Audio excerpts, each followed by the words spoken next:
जगन्नाथ जय मां समलेई की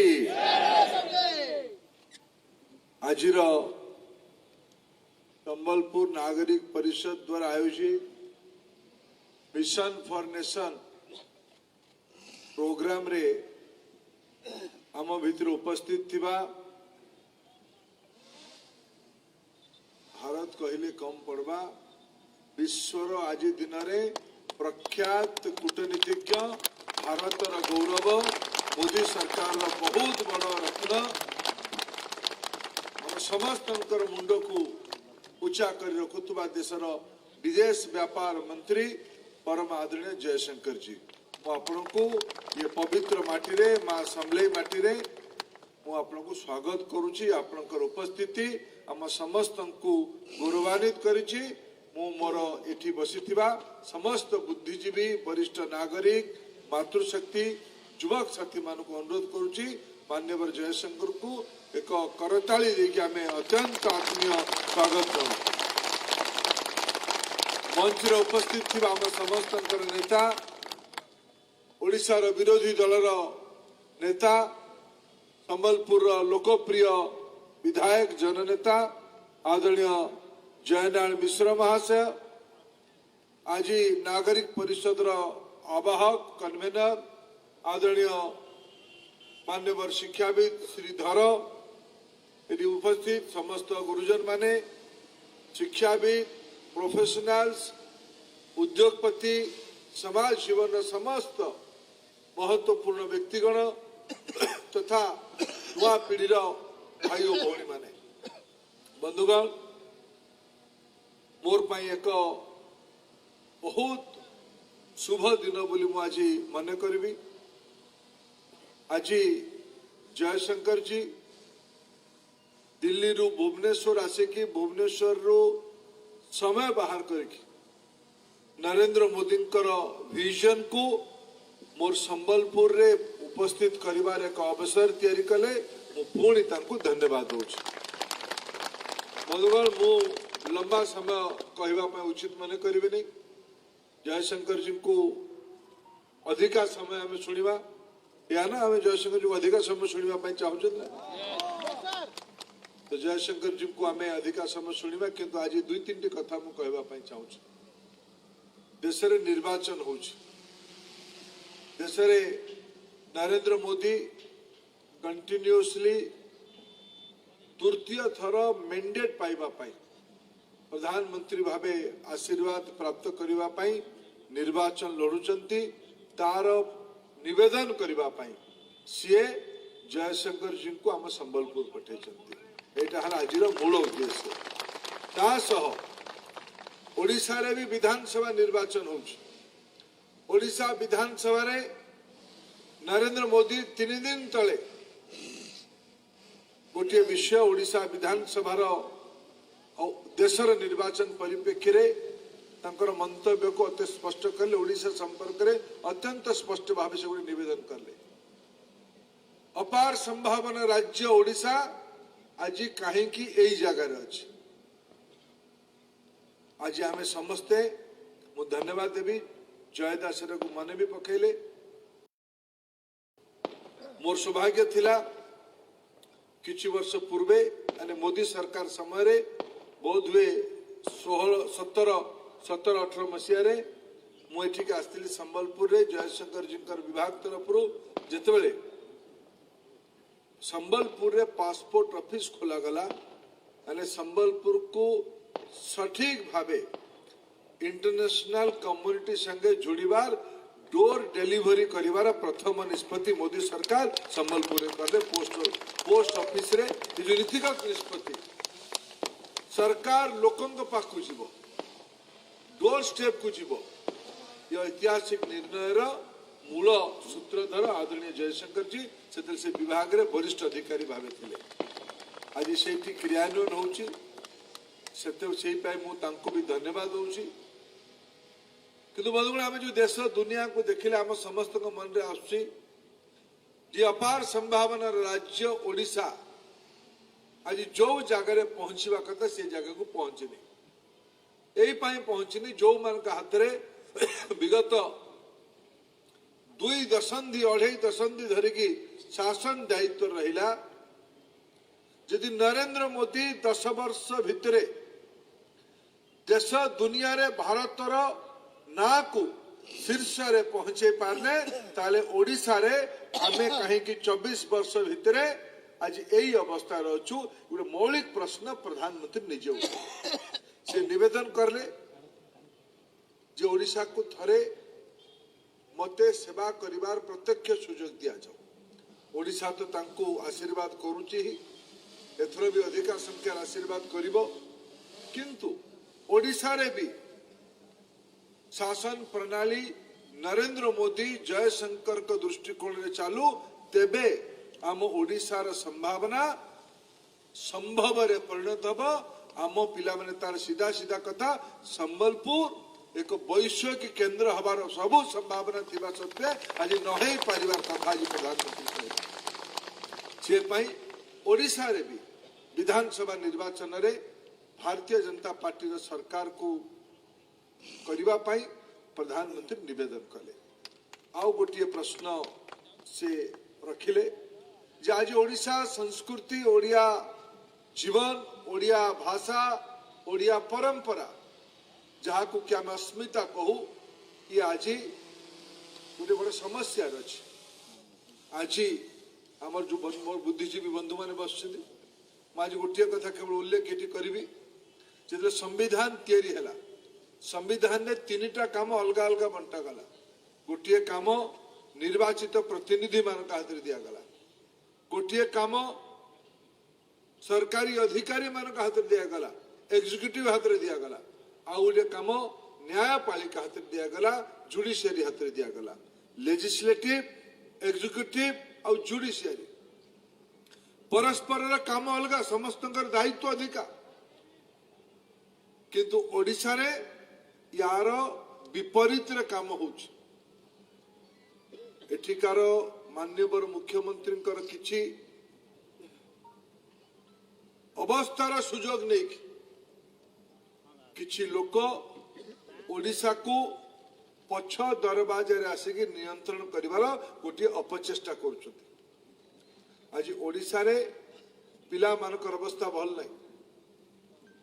किछि दिन तले हीराकुद सहर रे हईजा होता मार्च मसरे होली पाखापाखि मो पाई भी बड़ा आश्चर्य विषय थिला। महानदी हीराकुद डैम तले प्रथम सहर रे मार्च मसरे हईजा हबो ता माने आमे राज्य रे शुद्ध पीवा पानी भी उपलब्ध करि पार ना। हीराकुद डैम ओडिशा कृषिर चेहरा परिवर्तन कला किंतु ओडिशा रे जलसेचन घोर अभाव अच्छी। संबलपुर आजिरा जिले रे कुचिंडा सब डिविजन रे ऑर्गेनिक फार्मिंग हला परे भी सेठी पानी रो अभाव अच्छी। पद्मपुर अंचल रे पानी रो अभाव अच्छी। ये सब महानदी रो कैचमेंट एरिया महानदी रो ऊपर तल रो अंचल हीराकुद डैम ओडिशा रो सरकारी डाक्तरखाना डाक्तर नाहंती। ओडिशा रो स्कूल गुड़िकरे सरकारी स्कूल गुड़िकरे शिक्षक नाहंती। ओडिशा रो लोक काम करिबा पई बाहर राज्य को जाउछि। ये स्थिति को परिवर्तन करबा पई स्थिति को कंप्रोमाइज यानी ओडिशा रो अस्मिता को कंप्रोमाइज होछि। या को परिवर्तन करबा पई नरेंद्र मोदी प्रत्यक्ष आशीर्वाद आपन कामना करछथि। मु आज मोर वक्तव्य शेष पूर्वरु गोटे कथा उल्लेख करिवे। आज आम दल तरफ संकल्प पत्र एबे किसी समय पूर्व राष्ट्रीय सभापति निजे ताकू भुवनेश्वर आसिक उल्लेख करले जो से 2-3 मोटामोटी कथा जी टीवी रे मु देखि पारली। धान क्विंटाल नरेंद्र मोदी पठेबे 2100 टंका ओडिशा रे आपन आशीर्वाद रे भारतीय जनता पार्टी सरकार हेले आउ 1000 टंका में मिसेबू 3100 टंका रे पर क्विंटाल धान किना कटनी छटनी बंद हम। छत्तीसगढ़ मॉडल रे एठिकार मिलर्स एठिकार चाषी एठिकार प्रशासन छत्तीसगढ़ रे जो भाई भाव स्पष्ट भावे कहा को हैरान न करिकी चाषी टू धान किना जाउचे आ किछि घंटा भितरे चाषीर अकाउंट को पैसा जीव तार दायित्व आज संकल्प पत्र रे उल्लेख करा जाय। प्रति महिला को मास को 1000 टंका वर्ष को 12,000 टंकार सुभद्रा योजना नारे गोटे भत्तार आज संकल्प आज आम दायित्व ने आगामी 5 वर्ष भितर सबू ओडिशार गरीब लोक मान मुंड उपरे पक्का छात हो।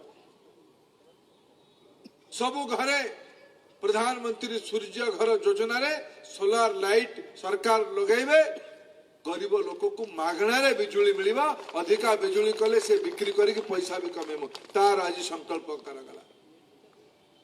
ओडिशार सबू नागरिक मान को सरकारी व्यवस्था रे चिकित्सा सेवा को अति उत्तम करिवार संकल्प आज करागला। आज 4-5 संकल्प को मैं पर्यंत अनुमान करि पारछि। बंधुगण मु आपनकर आशीर्वाद पई एठी आसी छी। मोर नेता जयनारायण मिश्र भी आपनकर संगे अछि। संबलपुर को मु किछि दिन तले जने बंधु कहउतले जे संबलपुर रे आपनकर एजेंडा कोन। मु गोटिया कथा कहबी जयशंकर जी, मैं आपका मदद भी चाहता हूं, आपकी सहयोग, प्रधानमंत्री जी का आशीर्वाद। आप तो सरकार होगा ही प्रधानमंत्री। 2 चीज पक्का है, एक प्रधानमंत्री नरेंद्र मोदी जी बनेंगे और उस सरकार की विदेश मंत्री जयशंकर जी बनेंगे। ये पक्का है, ये गारंटी चीज है। उस गारंटी में मैं संबलपुर के लिए आज जयशंकर जी को जब हम इसमें हम हमारे बीच में है, मैं 2-3 चीज उल्लेख करना चाहता हूं। अगर दशकों पहले इसी जीएम कॉलेज में पढ़ के यहाँ की सुपूत पीके मिश्रा आज भारत की प्रधानमंत्री जी के सलाहकार बने हुए हैं। अगर हम संबलपुर को एक आधुनिक समय का 21वीं सदी की शिक्षा की केंद्र बनाएंगे, मैं आभार प्रकट करूंगा प्रधानमंत्री जी को। उन्होंने संबलपुर में आईआईएम दिया, आईआईएम को फाउंडेशन स्टोन भी दिया और पिछले फरवरी में आके आईआईएम को डेडिकेट भी करके गए। जीएम यूनिवर्सिटी है, संबलपुर यूनिवर्सिटी है, बुर्ला विशुट है, मेडिकल कॉलेज है और आईआईएम है। ये 5 इंस्टीट्यूशन को मिला के हम आधुनिक दुनिया में, मैं भारत की अपेक्षा नहीं रखता हूं, जयशंकर जी के सामने मैं ये अपेक्षा रखूंगा, आधुनिक दुनिया में संबलपुर विश्व की एक इकोनॉमिक हॉटस्पॉट हो। ये हम सब मिलकर उसको करने वाले हैं। ज्ञान आधारित 21st century will be the century of knowledge, knowledge-based economy, technology-based economy, and I have full faith on my youngsters of this area. ये सब मिलके 21वीं सदी में विश्व के समाधान की सूत्र मां समलेई के आशीर्वाद में महानदी के किनारे ही निकलेगा। हम सब मिलके उसको करेंगे। मैं जयशंकर जी का गारंटी उसमें चाहता हूं। दूसरी, जयशंकर जी आपको सुन के अत्यंत प्रसन्न होगा। इसी जिले में कुछ रॉ काठ है। मैं किसी भीम मंडली नाटी देउल अंचल रे अच्छी भीम मंडली का आयु, जयशंकर जी आर्कियोलॉजी सर्वे ऑफ इंडिया के लोग कहते हैं 10,000 साल पुराना। दुनिया जाता है इजिप्ट पिरामिड दिखने के लिए, मेरे सभ्यता उसे कई गुना पहले है। ये आज मेरे को आपकी मदद चाहिए संबलपुर को एक ग्लोबल टूरिस्ट डेस्टिनेशन बनाना। यहाँ शीतल षष्ठी यात्रा होता है, कहीं नहीं होता है। पब्लिक मैरिज की लोक उत्सव शीतल षष्ठी को अगर हम लोग कुल्लू की दशहरा दिखने जाते हैं, कहीं टमाटर फेंकने की फेस्टिवल देखने जाते हैं, अगले बार जयशंकर जी हम आपको बुलाएंगे शीतल षष्ठी दिखने के लिए। या शिव पार्वती जी का विवाह होता है, शहर कई दिन तक उत्सव में भर जाता है। इसको दुनिया तक पहुंचानी है, आपकी मदद चाहिए। इसको ग्लोबल हॉटस्पॉट करना है टूरिज्म पे। हीराकुद डैम है, महानदी है, मां समलेश्वरी है। ये सब इलाका मिला के यहाँ एक टूरिज्म की नया दुनिया हम लोग रच पाएंगे। ये मेरा अपेक्षा है, मेरा विश्वास है। हम मिलके, मैं दायित्व लेता हूं प्रधानमंत्री जी के आशीर्वाद में ये सब करने के लिए। तीसरी ओर यहाँ की जो सांस्कृतिक विरासत है, इसको दुनिया में दिखाने के लिए मैं तो जयशंकर जी को आभार भी प्रकट करूंगा। वो अपने विषय में कहेंगे भी, उन्होंने जिम्मेवारी पहले से भी लिया है। अभी जो वर्ल्ड बैंक की प्रेसिडेंट मिडनाइट में डांस की जयशंकर जी, वो यहाँ की गाने पे की, दाल खाई की ना गाना यही की है। उसी में आपने जब G20 का आयोजन किया, उस धुन पे यहाँ वो उन्होंने मग्न हो गए। ऐसे इस प्रकार के हमारा संबलपुर है। मैं आपको अंत में एक विषय के लिए आभार प्रकट करूंगा। मैं एक सज्जन को यहाँ बुलाना चाहता हूँ, आपसे ज्यादा सुनेंगे। एक आज मेरे को यहाँ एक पिताजी और उनकी छोटी बेटी को लेके यहाँ आए हैं। मैं उनको मंच पे बुलाना चाहता हूँ। MB सुब्रमण्यम जी, ये किसान है, छोटा मोटा व्यवसाय करते हैं, बरगढ़ से आए हैं। कहाँ है हमारे सुब्रमण्यम जी? सुब्रमण्यम जी मंच पे आए। मैं जयशंकर जी आपको आभार प्रकट करने आए हैं। ये एक लड़की का पिता है, ज्योति सूर्या है। ज्योति सूर्या यूक्रेन में फंसी थी, ये उसकी छोटी बहन है। ज्योति सूर्या नहीं है, ये बेटी हमारी यूक्रेन में फंसी थी। यूक्रेन में आप ही के मार्गदर्शन में, आप ही के मेहनत से, प्रधानमंत्री जी के निर्देश से उनकी बेटी सलामत यहाँ तक पहुंच पाई। ये सीधा सीधा आपकी डिप्लोमेसी का उपज है। जब मेरे को लगा कि ये लोग आए हैं, मेरे को लगा कि इनको सार्वजनिक रूप में, सार्वजनिक रूप में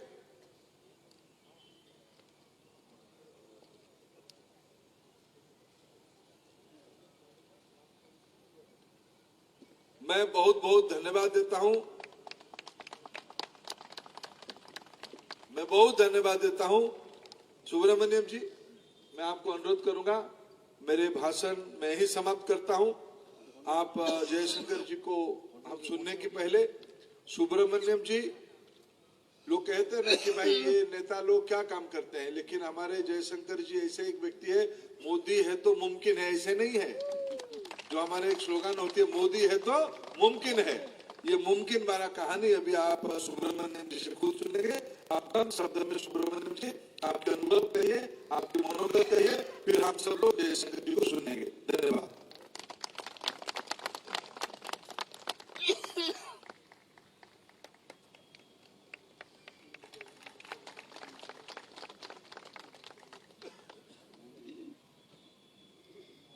समस्त को जुहार है। आज उपस्थित आमर जेन गेस्ट अतिथि माने जेन अच्छन ताको भी मुझे जुहार करुचे एवं आमर जेन ऑर्गेनाइजिंग कमिटी जेन अच्छन मिशन फॉर नेशन आमर ऑर्गेनाइजिंग कमिटी संबलपुर नागरिक परिषद ताको भी समस्त को सभ्य मान को समस्त को मोर जुहार करुचे। आ उपस्थित जितकी भी अच्छन आज्ञा समस्त को मुझे जुहार करुचे।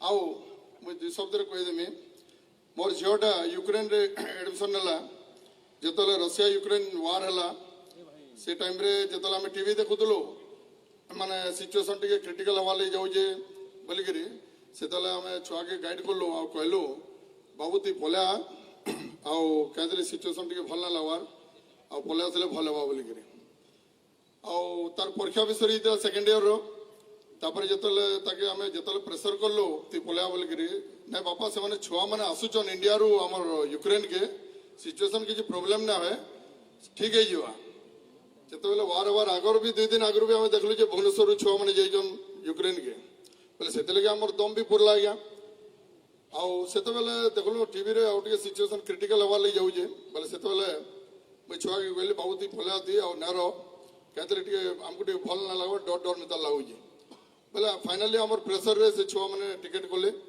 जानटा कि जेन दिन युद्ध आरंभ है माने तार पर दिन टिकेट थिला जेन आगर दिन छुआ मैंने बाहरी थे एयरपोर्ट के आसते एयरपोर्ट क्लोज होगा सेन आंता होगा आपण मैंने तो समस्ते जानते ना कम समय मुझे कहमी यहाँ आते होगा आज्ञा तेरु माने तेरु कहले बापा एंता सिचुएसन आम तो न्यूज देखु यहाँ आम समस्ते डरिक अच्छु आज्ञा फिर भी आम भारत सरकार बहुत माने मोर दम थिला जेनटा कि माने छुआ मैंने निश्चय माने सेफली रहे आसबे आम किए नहीं जानते आपण मैंने भी नहीं जानते मुझे भी नहीं जानते एतकी सिचुएशन क्रिटिकल हो बोलिकी लेकिन आम बहुत भरोसा थिला युद्ध ना हो बोलिकी इटा टे हेसी एंता लेकिन आम भारत सरकार मैंने समस्ते मिसिक सहयोग युद्ध ना बोल समस्ते भावलु लेकिन फिर भी ऑलमोस्ट युद्ध हो गला जेटा भी भगवान माने ये थिला जगन्नाथ महाप्रभु माँ समलेई आशीर्वाद रू से माने बंकर रहिले सिचुएशन दिन के दिन क्रिटिकल हवार चली फाइनाली आमे आमे काना समस्ते बापा माँ माने जिते भी थिले समस्ते आशा छाड़ी देते आम छुआ मैंने फिर पाइमु बोलिकी लेकिन मोर गुटे गुटे विश्वास थिला भगवान विश्वासी मुझे गोटे बहुत आओ भारत सरकार ऊपर बहुत विश्वास थिला जनता हेले भी माने भारत सरकार जान हेले भी करबे और निश्चय हमर छुआ माने समस्ते जन 18,000 के 20,000 छुआ माने जन हमर भारत रो जन छन निश्चय माने भल हिसाब फिरबे अनलकीली गुटे दुटा इंजर्ड हेले बहुत खराब लागला मते बहुत सुनी करी से टाइम रे भी हमर छुआ माने से थिले आ ऑलमोस्ट बहुत माने क्रिटिकल सिचुएशन रे जेंटा कि हम नै भाबिते से माने आसीबे बोली करी से माने छुआ मन को हमें पाला आ जेंटा भी आज्ञा हमर जेन धर्मेंद्र प्रधान आज्ञा जेन अछन तांको हमें जोगाजोग कलु ओवर मेल रे आ जेन हमको जेन मेल रे आसुतला हमर आज्ञा को भी जेन जयशंकर आज्ञा को भी हमें जोगाजोग कलु ओवर मेल रे सेनु संगे संगे रिप्लाई आसुतला किछि ने एंता हवा सेटा सेंता हवा टिके टाइम करो सेन के जो बोलो इनके जो बोलो सबेला हमर रिप्लाई माने सबेला में बहुत दुलो आज्ञा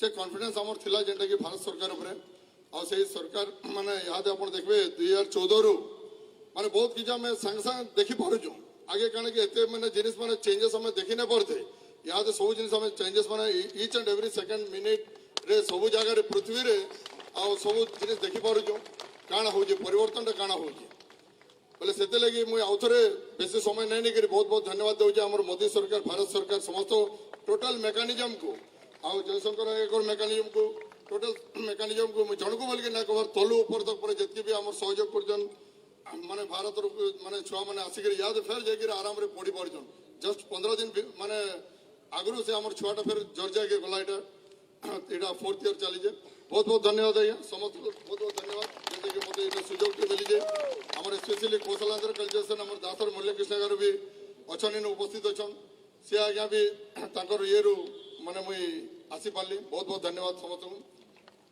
जय हिंद जय भारत माता की जय बहुत बहुत धन्यवाद सुब्रमण्यम आज्ञा आपनकर कथारु हृदबोध हे गला जे संबलपुर रो से छुआटा जेन यूक्रेन रे फसी थिला भारत रो नागरिक हिसाब रे आमे भारत वर्ष रे समस्त सुरक्षित कार्यक्रम को आगो को बढ़ी नेबा Shri S Jaishankar the name is enough in any international forum The position of India in the international arena has seen a sea change in the last few years, and the person who, by virtue of his wisdom, common sense, and unwavering sense of duty towards his motherland, has played a pivotal role in it, is Mr. S. Jayashankar, the Honorable Union Minister of Foreign Affairs. He has forcefully and brilliantly articulated India's viewpoint in every international forum. It's our honor, it's our privilege to have you here in the land of Ma Samleswari.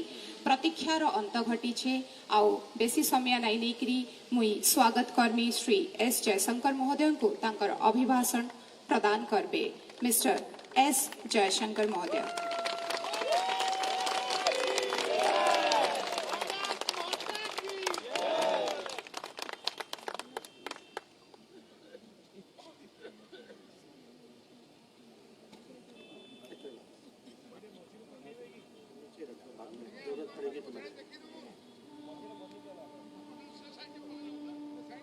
मेरे मंत्रिमंडल के साथी श्री धर्मेंद्र प्रधान जी, विरोधी दल के नेता और संबलपुर के विधायक श्री जयनारायण मिश्र जी, डॉक्टर श्याम सुंदर धर जी, साथियों, मित्रों,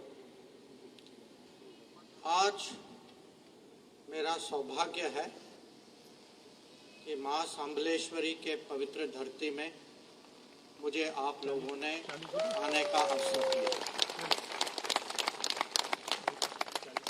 अवसर दिया और इस कार्यक्रम के मिशन फॉर नेशन इसके साथ आपने जुड़ने का निमंत्रण भी दिया है। तो आप सब लोगों ने समय निकाला है। मैं जानता हूं कि आप सब लोग व्यस्त भी हैं, पर आप ये चुनाव का माहौल भी है, तो आज पूरे देश में एक चर्चा हो रही है, राजनीति पे नहीं, खाली चर्चा हो रही है देश के भविष्य पे। तो जब हम अगले कुछ दिनों में बटन दबाने का समय आएगा,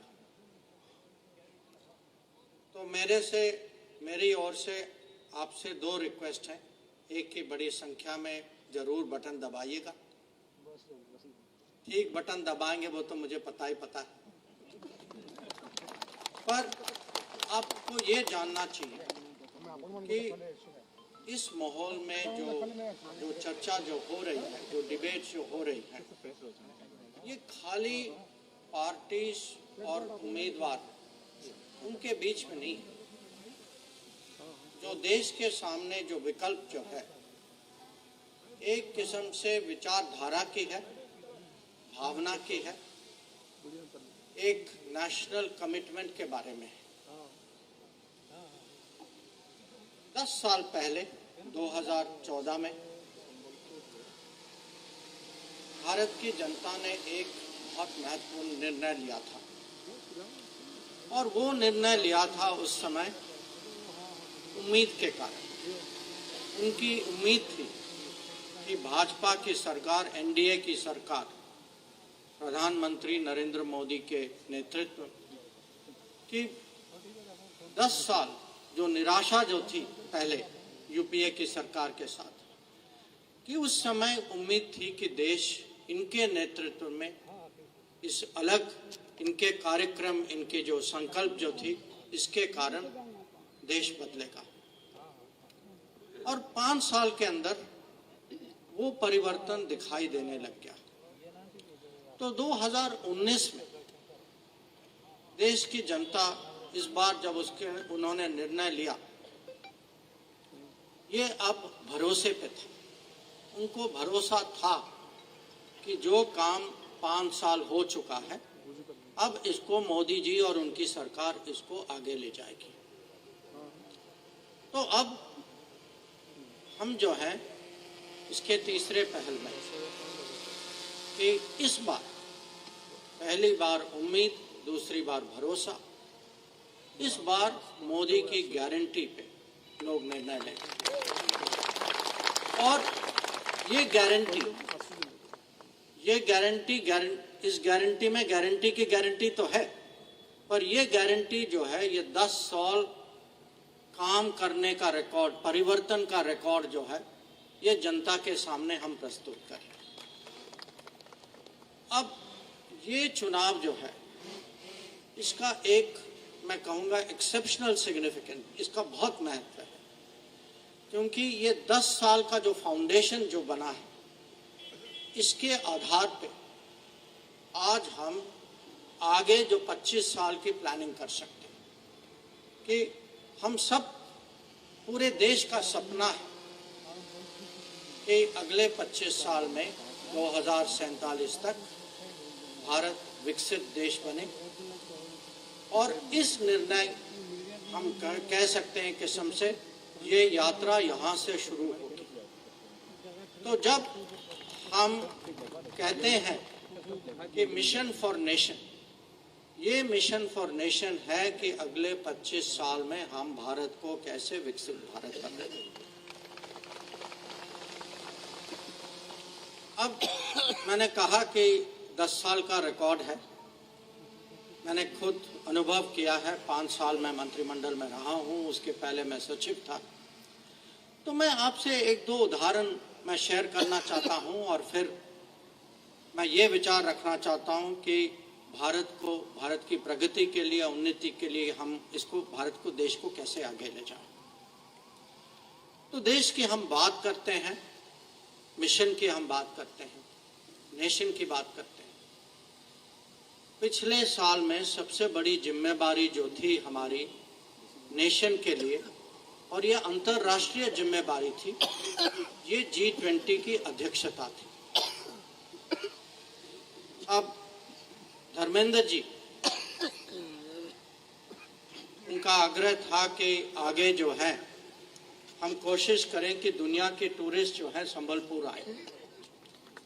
पर G20 के समय में जब भी पहले भारत ने कुछ भी किया है, अंतर्राष्ट्रीय मंच में कोई भी जिम्मेदारी संभाली है, तो इसके कार्यक्रम जो हैं ज्यादातर दिल्ली में ही रुक जाते थे।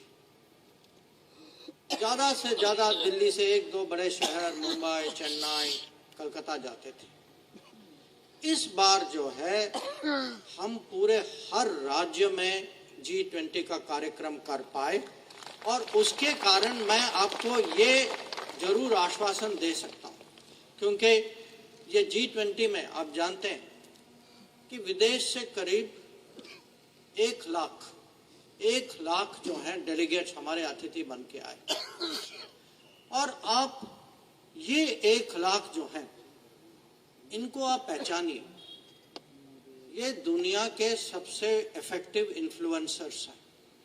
जब ये अपने देश जाकर कहते हैं कि हम उड़ीसा आए थे, हमको पहले पता नहीं था कि यहाँ की विरासत क्या थी, यहाँ की संस्कृति क्या थी, इस बार हमें मौका मिला, और वो जब जाकर उड़ीसा के गुण गाएंगे, उसकी प्रशंसा करेंगे, तो आप देखेंगे कि आने वाले दिन में इसका टूरिज्म पे प्रभाव क्या होगा। अब जब G20 की बात करते हैं, आप जानते हैं कार्यक्रम बहुत सफल था। लोगों की उम्मीद नहीं थी कि इस दुनिया में जहां इतना विवाद है, इतना तनाव है, कि हम सर्वसहमति बन पाएंगे। पर यह एक बहुत अनोखा अवसर था कि हम दुनिया के सामने भारत की ब्रांड रखें। और आप जानते हैं कि मोदी जी ने क्या ब्रांड रखा दुनिया के सामने। अगर आप गूगल करिए, आप सबके हाथ में फोन है, आप G20 का चित्र देखिए, मोदी जी खड़े हैं कोई लीडर के साथ, और उनके पीछे जो पिक्चर जो है वो कोणार्क चक्र का है।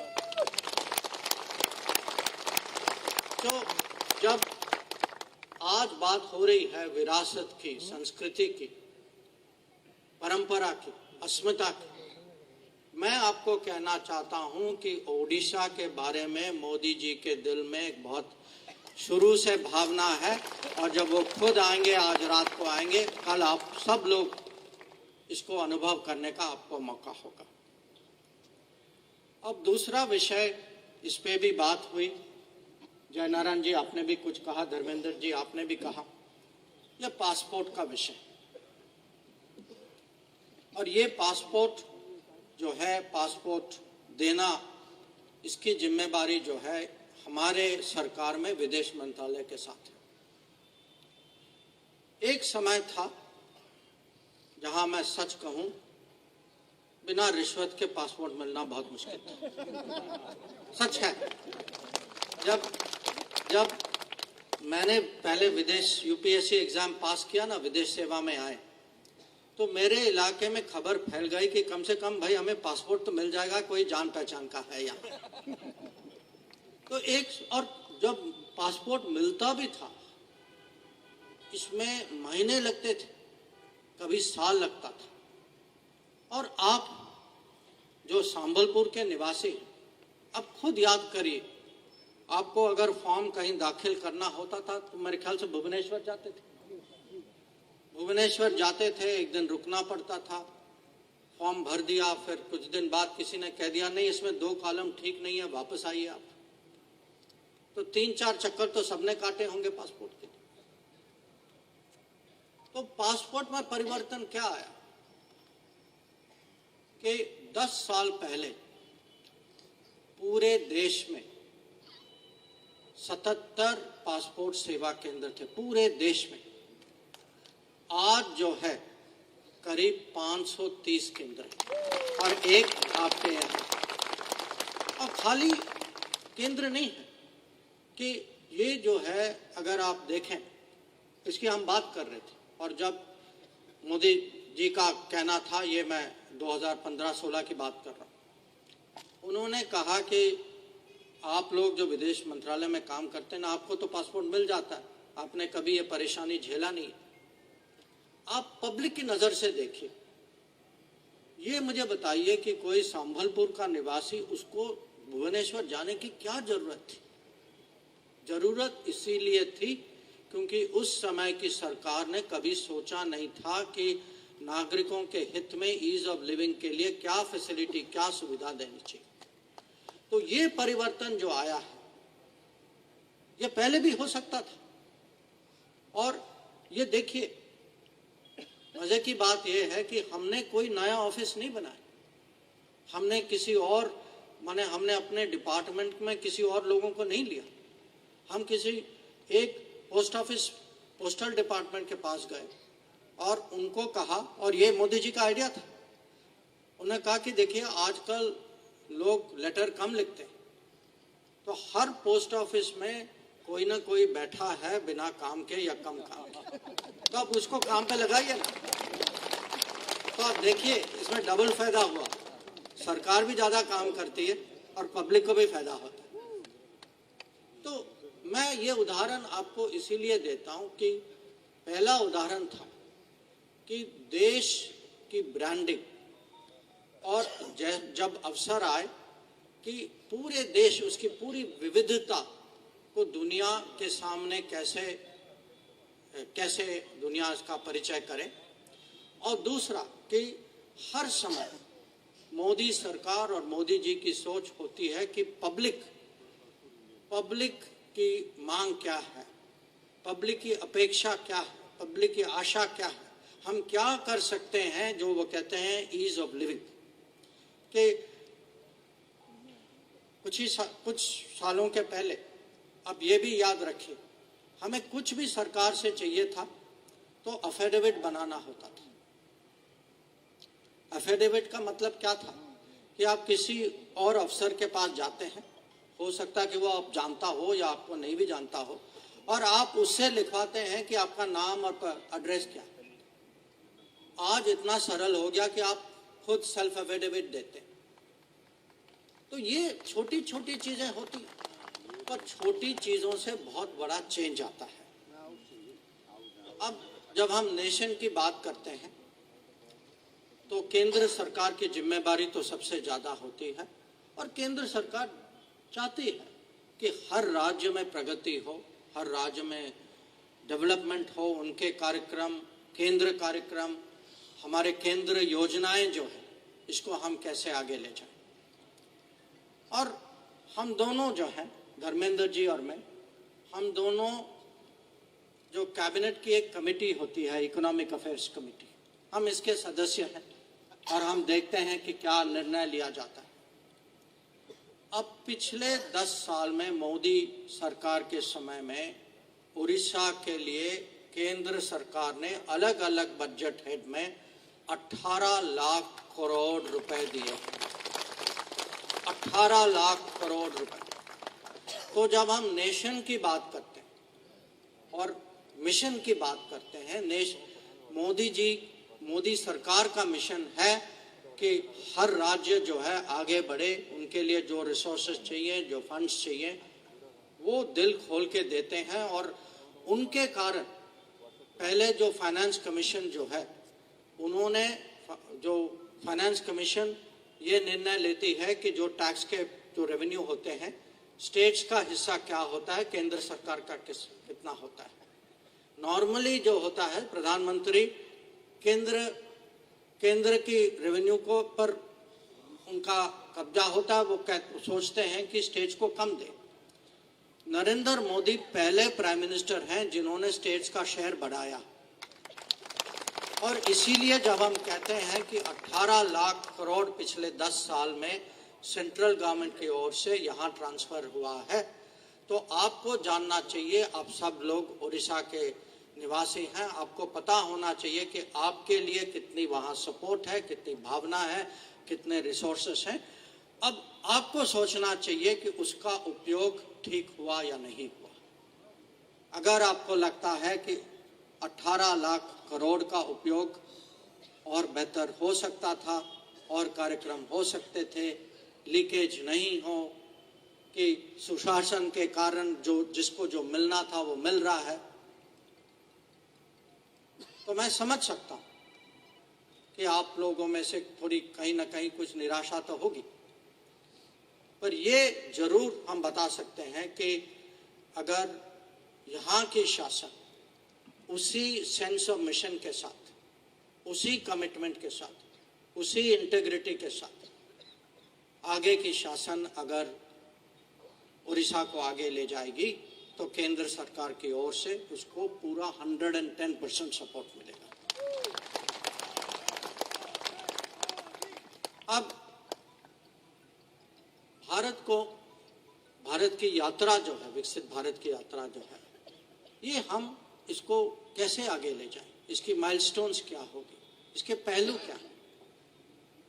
एक तो है, अब सब लोग जानते हैं कि जब भी हम प्रगति की बात करते हैं तो इसके कुछ नंबर्स होते हैं, कुछ आर्थिक कुछ मापदंड होता है। 10 साल पहले भारत की इकोनॉमी के बारे में दुनिया चिंतित थी। हमारे बारे में कहा जाता था कि दुनिया में फ्रजाइल 5 इकोनॉमी, जो नाजुक 5 हैं, जो पता नहीं आज कल परसों ये कभी भी लुढ़क सकती, ये हमारी स्थिति थी 10 साल पहले। आज जो है वही लोग कहते हैं कि भारत टॉप 5 इकोनॉमीज में है और अगले कुछ दिनों में टॉप 3 में पहुंच जाएगा। IMF का कहना है कि अगले 20 साल में अगर आप देखें, क्योंकि भारत की structural soundness, economic structural soundness आज इतनी मजबूत कि पूरे दुनिया में जितनी ग्रोथ होगी उसका एक बहुत बड़ा हिस्सा जो है डायरेक्टली भारत का ही योगदान होगा। अब ये जो कहते हैं 7% ग्रोथ, क्योंकि ये याद रखिए दुनिया में बहुत सारे देश हैं जो कोविड के बाद उनकी रिकवरी नहीं हुई। तो आज जो है बड़े इकोनॉमीज में हम ही एक लोग हैं जो फिर से 7% ग्रोथ रेट पे आए, कोई और नहीं। तो आज जो धर्मेंद्र जी कह रहे थे कि जो संबलपुर का भविष्य जब हम इस पर विचार करते हैं, तो आज हम कैसे देश में मैन्युफैक्चरिंग बढ़ाएं, इंफ्रास्ट्रक्चर की प्रगति, और इसमें आपने सुना होगा कि गति शक्ति नाम का एक प्रोग्राम है कि पहले अलग अलग डिपार्टमेंट अपना अपना करती थी, बीच में कोई कोऑर्डिनेशन नहीं था। अब कोऑर्डिनेशन और टेक्नोलॉजी के माध्यम से हम एक इंफ्रास्ट्रक्चर के क्षेत्र में सचमुच एक क्रांति लाए। आप हैरान होंगे कि आज देश में हर दिन 28 किलोमीटर नेशनल हाईवे बनता है, हर दिन 14 किलोमीटर की रेलवे ट्रैक लगती। हाल ही में फ्रांस के राष्ट्रपति आए थे, वो 26 जनवरी के लिए चीफ गेस्ट थे। तो वो जयपुर एयरपोर्ट में उतरे, थोड़े हैरान थे कि जयपुर में एयरपोर्ट है। तो पूछ रहे थे मेरे से कि अच्छा बताइए आपके देश में कितने एयरपोर्ट हैं। तो मैंने उनको समझाया कि जब मोदी सरकार आई उस समय कुल मिला के पूरे देश में 75 एयरपोर्ट थे। आज दुगना है, दुगना। हर साल पिछले 10 साल में 8 नए एयरपोर्ट बने। तो ये मैं आपको इसीलिए बता रहा हूं कि जब हम कहते हैं कि India should progress, we are moving towards विकसित भारत, इसका जो प्रथम जो मैं कहूँगा फाउंडेशन, बुनियाद जो ये इकोनॉमिक ग्रोथ है। पर खाली इकोनॉमिक ग्रोथ से कोई भी देश आगे नहीं बढ़ती। ग्रोथ जरूर होना चाहिए, पर प्रगति जो है, जो भी देश में कुछ जो भी हो रहा है वो समावेशी होना चाहिए। और इसीलिए जब हम योजनाओं की बात करते हैं, मोदी सरकार की एक कमिटमेंट है, ये गारंटी है कि आखिर का व्यक्ति last person, no one will be left behind. कि घर हो, पानी हो, बिजली हो, लोन हो, मुद्रा लोन हो, स्वनिधि लोन हो, जो भी किसान सम्मान निधि हो और बीज के पैसे, जो भी आज योजनाएं जो हैं, इसके कारण हम देश में देख रहे हैं कि जो बेनिफिट जो 7% का जो मिलना चाहिए पूरे देश में, इसमें गरीब को भी मिलता है, युवा पीढ़ी को भी मिलता है, अन्नदाता को भी मिलता है, नारी को भी मिलता है। तो ये समावेशी भारत जो है, क्योंकि अगर भारत को विकसित भारत बनना है, ये नहीं हो सकता कि खाली एक वर्ग आगे बढ़े और बाकी लोग पीछे रह जाए। पूरा देश ऐसे आगे नहीं बढ़ पाए। अब जब हम ग्रोथ की बात करते हैं और समावेशी भारत की बात करते हैं, इसका कारण तो है गुड गवर्नेंस, सुशासन। अब मैं आपको एक अजीब चीज बताऊं। पिछले 4-5 साल में देख रहा हूं, जब भी मैं देश के बाहर जाता हूं, बहुत सारे देश हैं जहां जब एक बार हमारा काम हो जाता है, विदेश नीति का हो जाता है, तो वो कहते हैं नहीं नहीं आप थोड़ा बैठ जाइए, हमसे आपसे कुछ बात पूछनी। और सबसे ज्यादा उनका इंटरेस्ट जो है हमारे डिजिटल पर है। आज भारत की पहचान बन गई है दुनिया में कि हम सबसे डिजिटल लोग हैं। और डिजिटल का मतलब क्या है? एक है कि हम सब लोग फोन के माध्यम से पेमेंट करते हैं, अब आदत बन चुकी है। 4-5 साल पहले हमें शक कहीं था कि भाई फोन और पैसे, इसका क्या कनेक्शन है। कहीं डर भी था कि पेमेंट कर दिया पता नहीं कुछ हो जाएगा। पर आज आप देखिए, भारत जो है हर महीने 10 से 12 बिलियन कैशलेस पेमेंट करता है। और उसकी तुलना में, सुन लीजिए, उसकी तुलना में पूरे साल में अमेरिका 4 बिलियन करता है। तो हम एक महीने में करते हैं जो अमेरिका पूरे साल में, जो उनको 3 साल लगते। अब आप जानते हैं कि जो योजनाओं के लाभार्थी जो हैं, उनकी संख्या जो है आज करोड़ों में गिनी जाती है।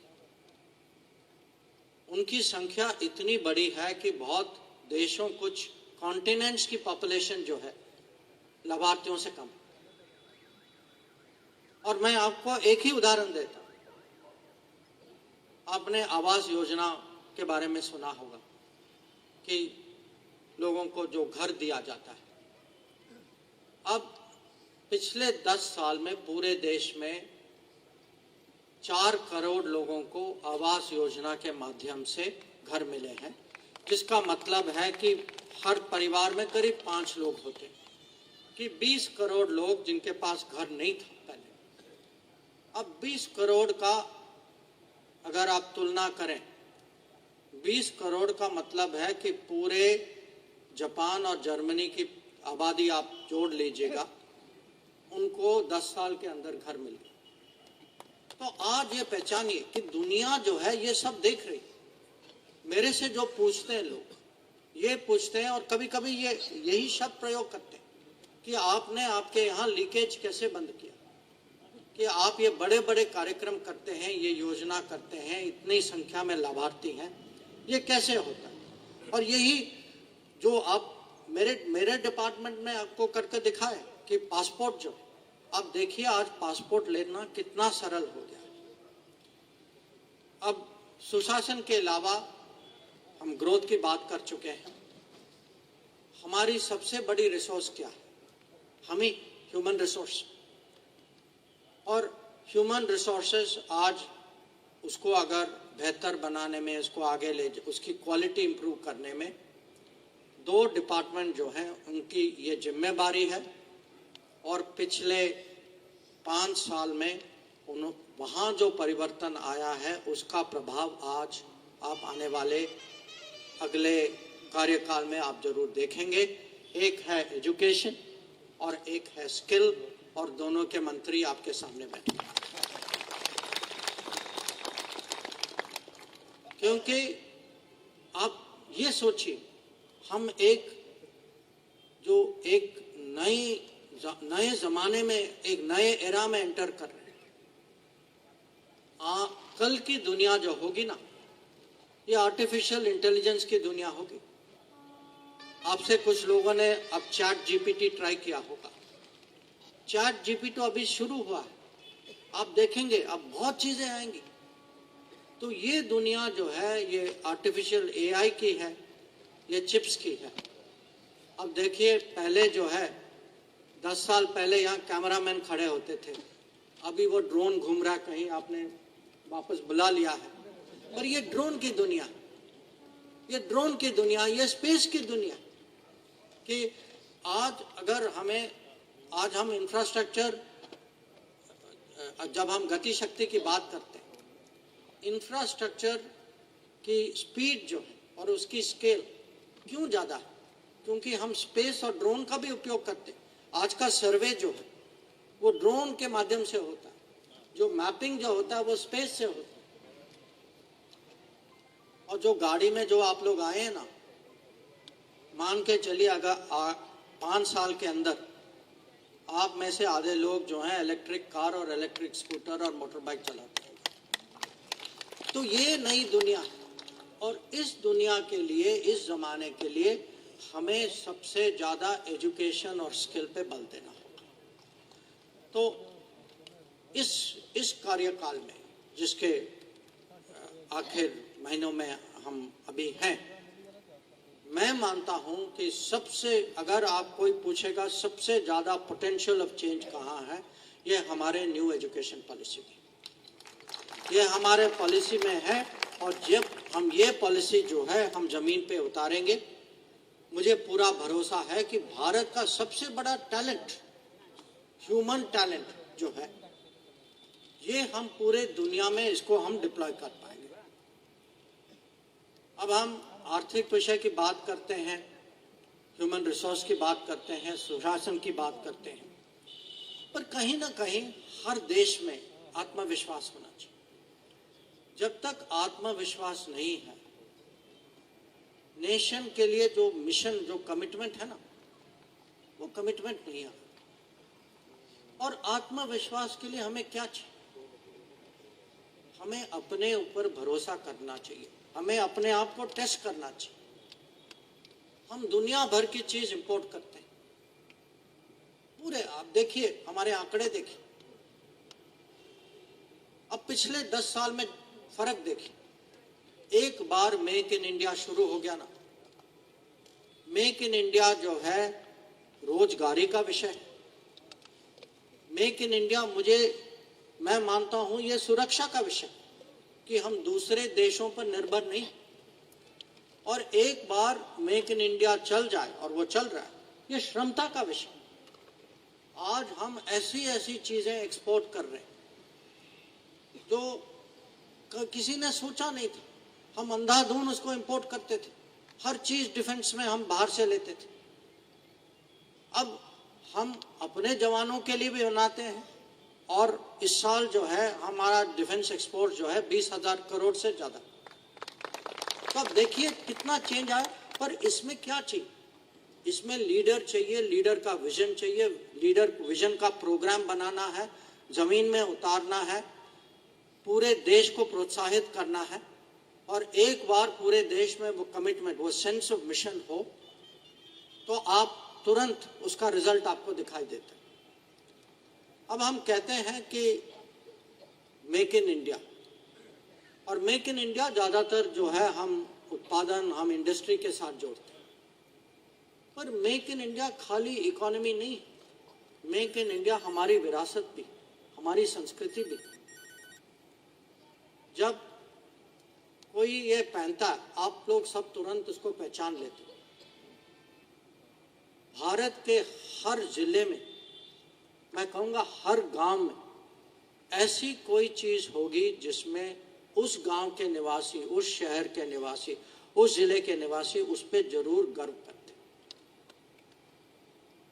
अब गर्व करते होंगे, पर जब तक इसका मार्केट नहीं बनेगा ना, वो वहीं का वहीं रह जाएगा। तो ये भी देखिए कि पिछले 10 साल में ये आंदोलन जो चला है वोकल फॉर लोकल, जो हमारे विश्वकर्मा जो विश्वकर्मा को जो सपोर्ट जो मिलता है, क्योंकि वो उनकी परंपरा है कि वो सालों से पीढ़ियों से कुछ ना कुछ बनाते आए हैं और वो चीज कभी फैक्ट्री में नहीं बनेगी। या हम 1 डिस्ट्रिक्ट 1 प्रोडक्ट की बात करते हैं, तो हर स्थान का कुछ ना कुछ कहीं पहचान होता है। और जब हम इसको सब इकट्ठा करें ना, ये क्यूमुलेटिव जो है ये हमारी पहचान होती है। और मैं कहूँगा जब हम मिशन फॉर नेशन की बात करते हैं, हमें ये याद रखना चाहिए हम एक बहुत स्पेशल नेशन है। हमारी इतिहास जो है 5000 साल की इतिहास है, हमारी परंपरा, हमारी विरासत, हम सचमुच एक सिविलाइजेशनल पावर। दुनिया में बहुत कम देश जो कह सकते हैं कि हम सिविलाइजेशनल पावर है। तो यही कुछ विचार थे, मैंने सोचा मैं आपके सामने रखूं। और अंत में मैं आपको विदेश नीति में, विदेश मंत्री हूं, मुझे कुछ तो कहना है विदेश विभाग के बारे में, विदेश नीति के बारे में। मोदी की बहुत सारी गारंटी है, सब गारंटी जमीन में उतरेंगे, अगले कार्यकाल में जरूर आप इसको देखेंगे। अब विदेश नीति में हमारा लक्ष्य है, हमारा सोच है कि हम विश्व बंधु बने। विश्व बंधु का मतलब क्या है? इसके तीन पहलू हैं। एक कि आप जानते हैं दुनिया में करीब करीब 200 देश हैं। How to be friends with all. जो देश जिसके सबसे ज्यादा फ्रेंड्स होते हैं उसके प्रॉब्लम सबसे कम होते हैं। वो दुनिया में अपना काम करा लेता है, दुनिया में जो फायदा लेना होता वो ले लेता है, दुनिया में जो उसके हित जो हैं वो भी उसको मिल जाते हैं। दुनिया में उसके नागरिक जब बाहर जाते हैं उनकी कदर होती है, उनको इज्जत दिया जाता है। तो how to be friends with all, but not just friends with all, how to do it with Bharat first. Foreign policy में जब कहते हैं मिशन फॉर द नेशन, हमारी सोच जो है बहुत स्पष्ट है, भारत फर्स्ट। कोई भी सिचुएशन, अब जो हमारे जो मित्र जो आए थे सुब्रमण्यम जी, अब जो वो आपको बता रहे थे, जैसे ही ये युद्ध 24 फरवरी 2022 को शुरू हुआ ना यूक्रेन में, प्रधानमंत्री की सोच शुरू से बहुत क्लियर थी, कुछ भी हो, किससे भी बात करना है, जो भी आपको करना है, पर हमारे नागरिक, हमारे विद्यार्थी, हमारे बच्चे जो हैं वहां से सुरक्षित निकले। और मैं ये आपको बताना चाहता हूं कि बहुत सारे देश थे और उनमें विकसित देश थे जिन्होंने अपने नागरिकों को वहां छोड़ दिया था, कह दिया था कि भाई हमने तो आपको वार्निंग दे दी, आप निकले नहीं, तो ये आपकी जिम्मेदारी। हम लोगों ने 90 फ्लाइट चलाए, 90 फ्लाइट, और खाली 90 नहीं, मंत्रिमंडल के 5 मंत्री जो हैं उनकी ड्यूटी लगाई गई कि आप पड़ोस में जाइए और आप खुद बॉर्डर के कैंप में वहाँ तैयार होंगे, आप खुद सुपरवाइज करेंगे कि वहाँ जो यूक्रेन से जो बच्चे बाहर निकल रहे हैं उनकी सुविधा के लिए क्या किया गया। तो ये जो निकले हैं, या यूक्रेन के संदर्भ में आप एक विषय और भी जानते हैं कि हम पे बहुत दबाव था, हम पे दबाव था कि हम रूस से तेल ना लें। लोगों ने, कुछ देश थे, उन्होंने इसको एक सिद्धांत का विषय बना दिया, कहा कि ये मॉरल, आपकी मॉरल ड्यूटी कि आप रशिया से तेल नहीं लेंगे। अब 2 बातें थी, एक तो वो खुद ले रहे थे, तो जो आपको ज्ञान दे रहे थे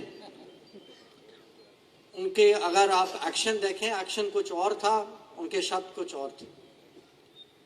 और अब सोचिए, अगर उस समय अगर हम दब जाते, झुक जाते, अगर हम कहते कि अच्छा चलिए हम आपकी बात मानते हैं, हम भी खाड़ी और अरब देशों से हम ज्यादातर वहीं से लेते थे। यूरोप जो है रशिया से कम कर कर वहीं जा रहा था। तो दुनिया के जो तेल ऑयल प्राइसेस जो है वो पहले भी बढ़ चुकी थी, वो और भी बढ़ जाती। तो मेरे लिए प्रधानमंत्री के जो इंस्ट्रक्शन जो थे वो बहुत क्लियर थे। उन्होंने कहा देखिए ये फॉरेन पॉलिसी विषय है, पर मैं जो है भारत के कंज्यूमर का हित सबसे पहले, ये सर्वप्रथम है। मैं नहीं चाहता कि राजनीतिक कारण के लिए आप लोगों के लिए, हम लोगों के लिए हमें हमारे पेट्रोल की कीमत बढ़े। और मैं सच कहता हूं आपको कि अगर हम वो निर्णय नहीं लेते, कम से कम मैं मानता हूं 10-20 रुपए कम से कम पर लीटर बढ़ता। तो ये जो है कि